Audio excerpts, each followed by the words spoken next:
उन पर पुष्प अर्पित करते हुए माता सावित्रीबाई फुले को भी और बाबा साहब अम्बेडकर को भी नहीं है माला लेके आइए। माला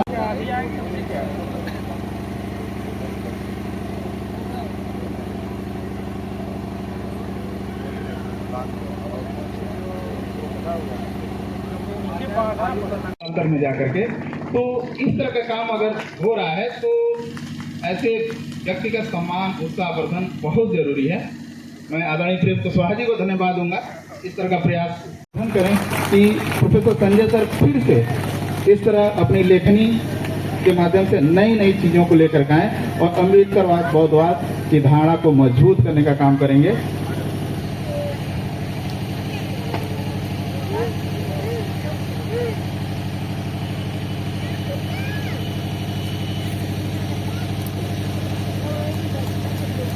हिंदी के साथ साथ पुस्तक विमोचन का भी रहा है और पुस्तक के लेखक इस समय हमारे प्रोफेसर डॉक्टर संजय सर मौजूद हैं। तो पुस्तक का आज डॉक्टर भीमराव अम्बेडकर जयंती के पावन अवसर पे हमारे मार्गदर्शक प्रेरणा स्रोत आदरणीय संजय जी की एक किताब का विमोचन होना था और मेरा सौभाग्य है कि इस विमोचन के मौके पर मैं भी इनके साथ रहा और ये कहिए कि इस गांव में आकर इतनी अपार खुशी हुई कि भीमराव अम्बेडकर और बौद्ध को जानने के लिए इस सैकड़ों की संख्या में लोग आए हुए हैं और ये जानना चाहते हैं संजय जी की कुछ किताब को और डॉक्टर भीमराव अम्बेडकर को। तो इस गांव में आने का मेन जो मकसद था वही था कि लोग भीमराव अम्बेडकर को, गौतम बुद्ध को जाने और उस जानकारी की प्रक्रिया में जो आदरणीय संजय जी की किताब है उसको पढ़ेंगे तो उनको ज्ञान होगा कि भगवान बुद्ध और भीमराव अम्बेडकर कौन थे और उनकी समाज में कैसी छवि रही है और कैसे उन्होंने इतना बड़ा जीवन दिया आम आदमी को जीने के लिए। बहुत बहुत धन्यवाद आपकी 134वीं जन्म जयंती के शुभ अवसर पर से जब मेरे पुस्तक का विमोचन होगा गांव के लोग पढ़ने के लिए थोड़ा तत्पर होंगे, लालायित होंगे। तो इसलिए मैंने अपनी पुस्तक जो बुद्ध अम्बेडकर और नवबौद्धवाद है वो मैंने इस गांव में आकर इसका विमोचन किया है, जिसके मुख्य अतिथि मैंने भंते जी को, चूँकि बुद्धिज्म पर पुस्तक है तो इसलिए मैंने मुख्य अतिथि के रूप में पूज्य भंते जीवन कीर्ति जी को मैंने मुख्य अतिथि बनाया। मैं जानता हूं कि भंते जी का तमाम लिखने पढ़ने का शौक़ है, तमाम किताबें लिख चुके हैं बुद्धिज्म पे भी और अन्य विषयों पे। बाबा साहब की जीवनी पे उन्होंने किताब लिखा हुआ, तो मैंने उनको मुख्य अतिथि बनाया। बुद्ध पूर्णिमा के या बाबा साहब के जन्म जयंती के दिन ही मैं पुस्तक का विमोचन किया, तो चूँकि सबसे पहले बाबा साहब का जन्मदिन पड़ गया और एक 1.5 महीना ही बचा था, तो मैंने सोचा कि पुस्तक का विमोचन मैं करूँगा। और ये मेरे ज़हन में था कि मैं किसी न किसी गांव से करूँ। मैं चाहता तो अपने गांव आजमगढ़ से भी कर सकता था, लेकिन मुझे लगा कि आजमगढ़ तो देवरिया की तुलना में अगर देखा जाए तो बहुत आगे है इस क्षेत्र में।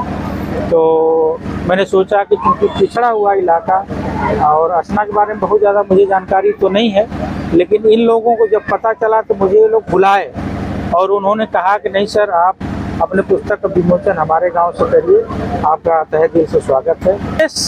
ये है कि मैं मानता हूं कि एक पुस्तक नहीं है, ये मुख्य रूप से 2 महान पुरुषों का जो हमारे देश में जन्म लिए और उन्होंने वो काम किया जो पूरे विश्व में और किसी ने नहीं किया, जो मेरा मानना है। गौतम बुद्ध का मैंने अभी अपने लेक्चर में खुद बताया कि गौतम बुद्ध का जो महाभिनिष्क्रमण हुआ तो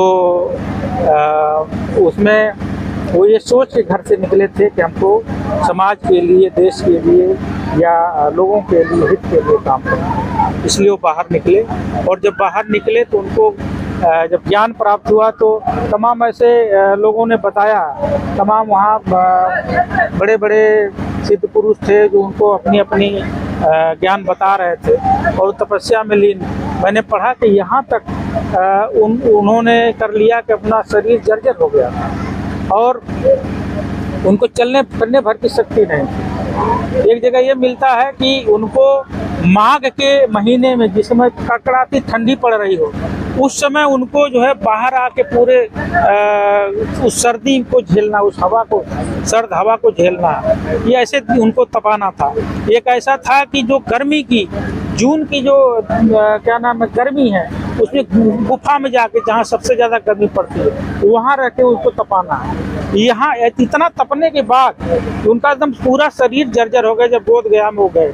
और जैसे ही सुजाता ने उनको खीर खिलाया, उनको तंद्रा जब उनकी भंग हुई तो उनको, उनके दिमाग में सबसे पहले ज्ञान तो यही हुआ कि जीवन के लिए भोजन की आवश्यकता है और ऐसे तप करने से कुछ होने वाला नहीं। जब आदमी जिंदा रहेगा तभी कुछ कर सकता है। कैसे विचार है किया।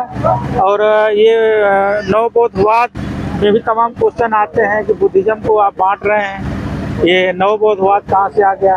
तो नवबोधवाद तो मैंने नहीं बनाया, मैंने अपने जब पुस्तकों में पढ़ा तो ये भारत के गजट में मिला, क्या नाम है, तमाम स्टेट्स के गजट में मिला हुआ है कि न्यू बुद्धिस्ट। बाबा साहब से भी पूछा गया जब 14 अप्रैल 1956 को उन्होंने बुद्धिज्म ग्रहण किया नागपुर में, तो उनसे पूछा गया कि इनको भीमयान कहा जाए, जैसे बुद्धिज्म को पहले हीनयान, महायान, तंत्रयान, तमाम बौद्धयान में बांटा गया था। तो उन्होंने कहा कि नहीं, ये कोई यान नहीं है, बस केवल, क्योंकि मुझे लगता है कि बाबा साहब के जहन में चल रहा था जैसे गौतम बुद्ध को हिंदू धर्म अनुयायियों ने उनका विष्णु जी का 9वां अवतार घोषित कर दिया था। तो उनको लगा कि अगर इस अवतार से अपने समाज को या पूरे देश को इससे बाहर निकालना है तो उन्होंने 22 प्रतिज्ञाएं दी और 22 प्रतिज्ञाओं में सबसे पहले प्रतिज्ञा ही है कि ब्रह्मा विष्णु महेश को मैं न भगवान मानता हूँ, न इनकी पूजा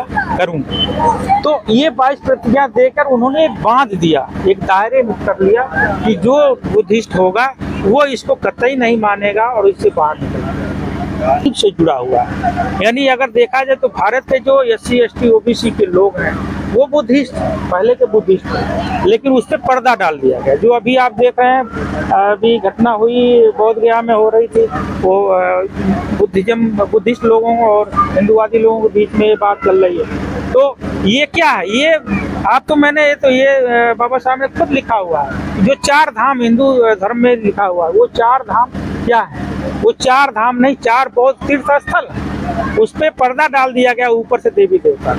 तो बहुत बड़ी चीज़ हो जाएगी, बहुत अलग चीज़ हो जा रही है हमारी किताब से। मतलब मेरे कहने का तात्पर्य ये है कि न्यू बुद्धिज्म इसीलिए जो नए बौद्ध बन के आ रहे थे, पहले तो सुप्त हो गया था, खत्म हो गया था, एक तरह से मैं तो मानता हूँ भारत से खत्म हो चुका था। बाबा साहब ने पुनर्जीवित किया बुद्धिज्म 22 प्रतिज्ञाओं के माध्यम से। तो इस तरह से 14 अक्टूबर सन 1956 के बाद, जितने अपने मौत से मात्र 53 दिन पहले ही उन्होंने ऐसा किया और उसके 53 दिन जीने के बाद वो खत्म हो गए। अगर वो रहे होते, मुझे लगता है कि 10 साल अगर वो और जीवित रह गए होते तो बौद्धमय भारत शायद उसी समय हो गया और भारत की तस्वीर कुछ और हो जाए। धन्यवाद सर। ठीक है, आगे।